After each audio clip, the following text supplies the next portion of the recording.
Əziz müəllimlər, hər vaxtınız xeyir olsun. Mən Məmmədova Esmira, Led Akademiyanın kurikulum təlimçisiyəm.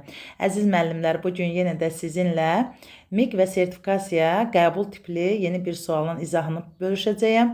Əziz müəllimlər, əvvəlcə sualdan əvvəl hər birinizi, müəllimələrimizi, xanımlarımızı 8 Mart Beynəlxalq Qadınlar Günü münasibəti ilə təbrik edirəm. Hər birinizə Allahdan sağlam can, işlərinizdə isə bol-bol uğurlar arzulayıram. İndi isə keçək sualımızın izahına. Sualımızda da hardasa qadınlarımızı fəth etmişəm bugün sizin üçün. Deməli, onların şəninə belə bir sual hazırlamışam. Sualımız belədir, əziz müəllimlər. Aysel xanım lövhəyə belə bir sual yazır. Ölkəmiz üçün fədakarlıq edən hansı tanınmış xanımlarımızı tanıyırsınız? Şagirdlər cavab verir. Salatın Əskərova, Gültəkin Əskərova, Leyla Məmmədbəyova, Məhsəti Gəncəvi, Ayna Sultanova, Şəfiqə Axundova, Zərifə Əliyeva və s. Müəllim gülümsəyərək deyir. İndi isə təsəvvür edin ki, siz də gələcəkdə dünyanı dəyişə biləcək bir icad etməlisiniz. Analar və müəllimlər üçün nə düzəldərdiniz? Şagirdlər müxtəlif ideyalar irəli sürürlər.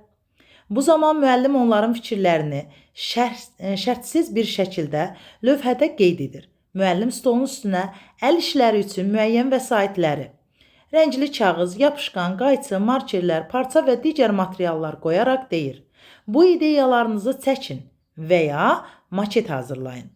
Şagirdlər həvəslə qrup şəklində işləyir, dərsin sonunda isə öz işlərini təqdim edirlər. Situasiya ilə bağlı doğru olan fikri müəyyən edin. Əziz müəllimlər, zəhmət olmasa videonu burada saxlayırıq. Özümüz variantımızı seçirik, sonra isə videonun davamına baxa bilərik. İndi isə baxaq variantları dəyərləndirək. A variantında nə deyir?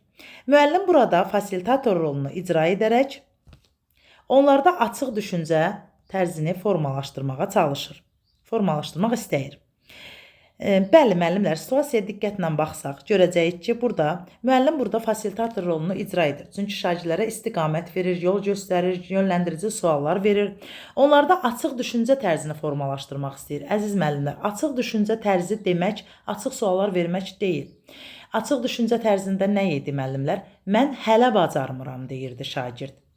Qapalı düşüncədə nə idi? Mən daha bacarmayacam, mənim potensialım buna imkan vermir, deyirdi.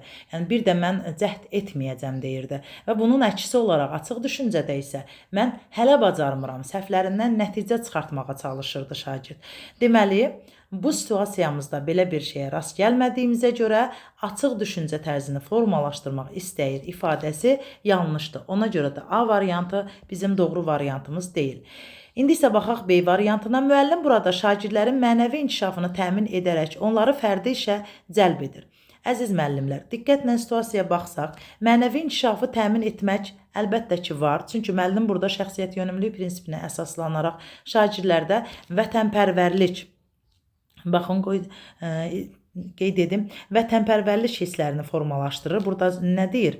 Sual verir ki, şagirdlər ölkəmiz üçün fədakarlıq edən hansı tanınmış xanım, yəni fədakarlıq varsa, vətən üçün fədakarlıq varsa, əlbəttə ki, burada mənəvi inkişafdan söhbət gedəcək. Lakin burada onları fərdi işə cəlb edir. Situasiyaya diqqətlə fikir versək, burada sualı şagirdlər fərdi şəkildə cavablandıra bilərlər. Lakin ondan sonra bunlar şagirdlər işləməyə necə başlayırlar? Həvəslə qrup şəklində işləyirlər. Necə işləyirlər? Qrup şəklində işləyirlər. Ona görə də fərdi işə cəlb etmir müəllim şagirdləri, qrup işinə cəlb edir. Situasiya ilə bağlı deyil B variantı. C variantına baxaq. Müəllim dərs boyu şagirdlərə yardım edərək bəzən də müəyyən fəaliyyətləri onların yerinə görərək dərs boyu onlara scaffolding prosesini icra etmiş olur. Əziz müəllimlər, situasiyaya diqqətlə baxsaq, burada müəllim heç bir şagirdin əvəzinə heç bir fəaliyyəti yerinə yetirmədiyinə görə, heç bir şagirdə kömək, yəni scaffolding etmədiyinə görə, Vygotsky'də də biz bildiyimizə görə yaxın inkişaf zonası deyir, müvəqqəti kömək deyir.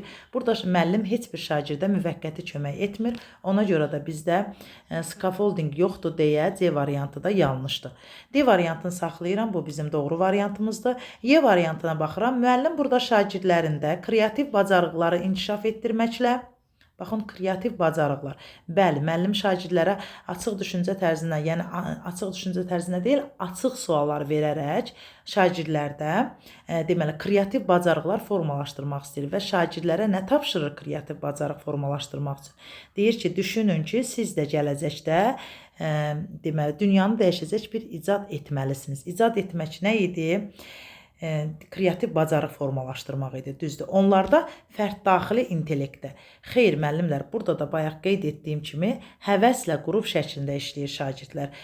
Fərd daxili intellektdə nə idi? Şagird fərdi işlə məşğul olurdu, tək özü işləyirdi. Amma qrup şəklində işləyəndə şəxslər arası intellekt tipinə malik olan şagirdlər olur. Yəni onlar əməkdaşlıq formalaşır, onlarda ünsiyyət qabiliyyəti formalaşır, bir-birinə qarşılıqlı hörmət formalaşır, dinləmə qabiliyyəti, nitq mədəniyyəti formalaşır. Yəni, fərd daxili intellektdə isə belə bir şeylər yoxdur. Fərd daxili intellekt fərdi işdə daha çox inkişaf edir və formalaşmağa başlayır. Deməli, Y variantımız da yanlış oldu. Baxaq bizim doğru variantımız olan D variantına. Burada müəllim İlk olaraq belə bir sual səsləndirməklə şagirdlərin vətənpərvərlik hisslərini daha çox inkişafına təkan verməklə yanaşı dərs prosesində kreativ bacarıqlarını ortaya qoymaq, alternativ ideyalar irəli sürə bilmək bacarığını nümayiş etdirmiş olurlar və müəllim dərs prosesində beyin həmləsi iş üsulundan istifadə etmişdir. Əziz müəllimlər, diqqətlə baxsanız, bəli, müəllim burada şəxsiyyət yönümlülük prinsipinə əsaslanır. Şagirdlərdə vətənpərvərlik hisslərini formalaşdırmağa çalışır. Onlara siz nə icad edə bilərsiniz deyəndə kreativ bacarıqlarını formalaşdırır. Eyni zamanda da şagirdlərə verdiyi sualın cavablarını şərtsiz, baxın, şərtsiz bir şəkildə lövhədə qeyd edir. Lövhədə qeyd edirsə, şagirdlərin fikrini lövhədə şərtsiz şəkildə qeyd edirsə, əlbəttə ki, beyin həmləsi iş üsulundan istifadə etmiş olacaq. Sualımızın izahı bu qədər, əziz müəllimlər. Bizim cavab variantımız olur D variantı. Hər bir müəllimə uğur arzulayıram. Əminəm ki, sualın izahı, sual özü sizin ürəyinizcə oldu. Ürəyinizcə olsa da, olmasa da fikirlərinizi şərh bölməsində yazmağı unutmayın. Uğurlar arzulayıram hər bir müəllimə. Bir daha bayramınız mübarək olsun.